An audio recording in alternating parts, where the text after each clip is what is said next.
Today I want to read to you from 1 Samuel chapter 15 and talk to you about the sacrifice that pleases God. So here we go, 1 Samuel chapter 15, verses 22 and 23.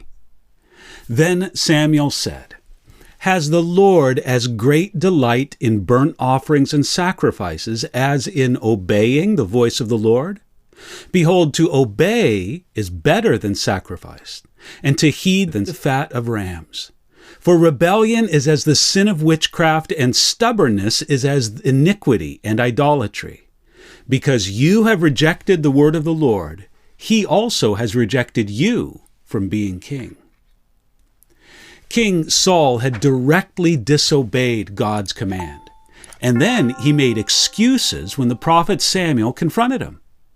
Samuel explained why the king's disobedience was so serious to God.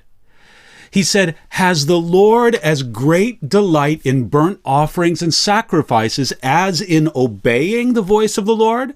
Behold, to obey is better than sacrifice, and to heed than the fat of rams." What Samuel meant by this was that religious observance without obedience in the life, it's empty before God.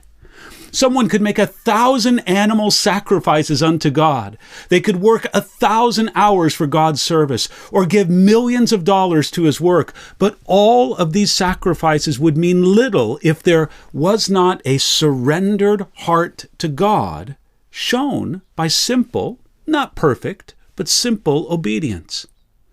When King Saul offered a sacrifice, it was the flesh of another creature. What God wanted was the sacrifice of obedience, offering his own will to God. Samuel said, "For rebellion is as the sin of witchcraft, and stubbornness is as iniquity and idolatry." A rebellious, stubborn heart rejects God just as someone rejects God by their occult practices or their idolatry. Saul's problem wasn't just that he neglected some ceremony. That was how Saul thought of obedience to God. But religious observance was not Saul's problem. The problem was that his heart became rebellious and stubborn against God. Real worship begins with the surrender of the will. Then the word came to Saul. "Because you have rejected the word of the Lord, he also has rejected you from being king." In his empty religious practice, rebellion and stubbornness against God, Saul rejected God's word. So God rightly rejected him as king over Israel. So Saul was rejected from the throne. Yet it would be almost 25 years before there was another king crowned in Israel. Saul's rejection was final, but not immediate. God used more than 15 years to train up the right replacement for Saul. It would be easy to ask, why was Saul rejected as king because he spared a king and a few sheep and oxen?